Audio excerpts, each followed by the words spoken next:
नमस्कार। Green investment के नए वीडियो में बात करूंगा स्टॉक, साथ ही साथ बात करूंगा बाजार के बारे में। तो आपको बाजार के बारे में बताना चाहूंगा, जैसा कि निफ्टी को आप देख रहे हैं कुछ दिनों से 16,000 हायर हाइज और 15,600 के रेंज के बीच में ही अपनी बढ़त बनाई हुई है और काफी दिनों से इस रेंज को बाउंड कर मतलब रेंज में लगातार बनी हुई है।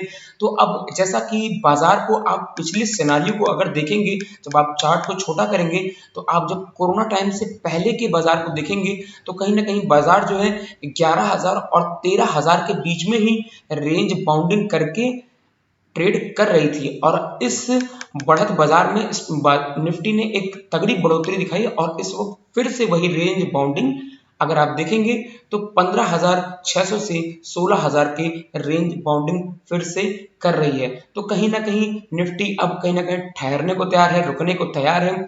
तो ऐसे समय में स्टॉक्स ढूंढना बड़ा मुश्किल होता है।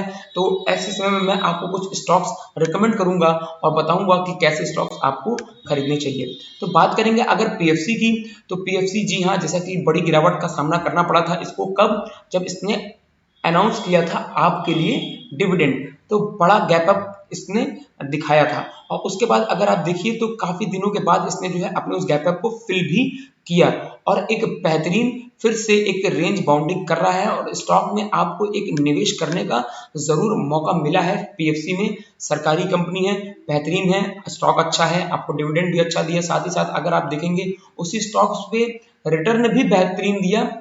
अगर आप टाइम लिमिट भी देखेंगे, शॉर्ट टर्म में ही काफी बेहतरीन इसने रिटर्न दिया। तो ऐसे स्टॉक्स जरूर पोर्टफोलियो में होने चाहिए।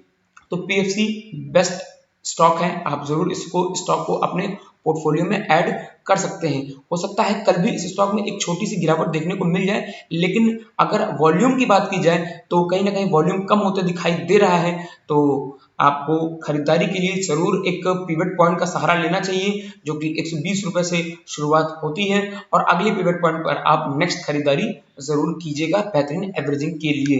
बात अगले स्टॉक ग्रेसिम की, ग्रेसिम जबरदस्त स्टॉक है। आप पिछले चार्ट को अगर देखेंगे तो जब से इसने न्यूज बताया कि हम पेंट सेक्टर का काम शुरू करने जा रहे हैं, तूफान सी लगी हुई है इस स्टॉक में और बेहतरीन स्टॉक है।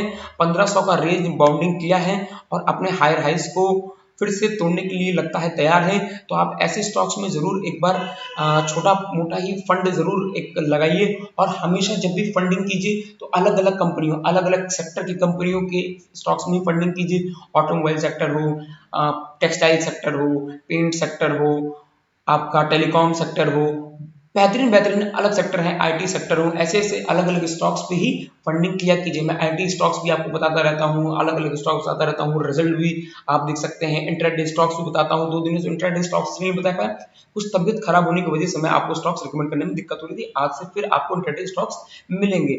और जो अगला आपका स्टॉक है, आपको थोड़ा सा उस स्टॉक से बच के रहना है। हो सकता है इस गिरावट में आपको खरीदारी का मौका मिले, तो वो है स्टॉक डाबर। जी हाँ, डाबर स्टॉक अगर आप देखेंगे तो स्टॉक अपने हायर हाइस पर है और बेहतरीन स्टॉक ने परफॉर्मेंस दिखाई है। और हायर हाइस में जो अपना एक पिवट पॉइंट तोड़ने को तैयार था वो आपका 590 रुपए के ऊपर का, लेकिन वहां के ऊपर की क्लोजिंग नहीं देता है। तो कहीं ना कहीं एक छोटा सा माहौल गड़बड़ होता है और एक सेलिंग वॉल्यूम आ जाती है।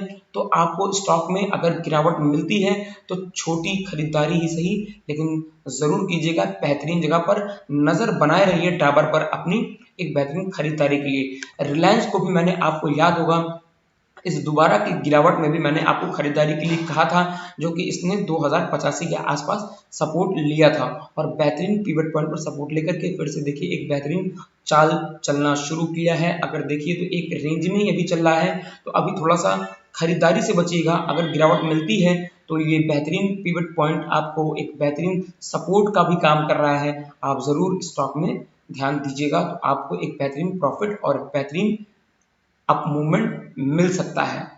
मिलते हैं आपसे अगले वीडियो में, तब तक के लिए बहुत बहुत धन्यवाद।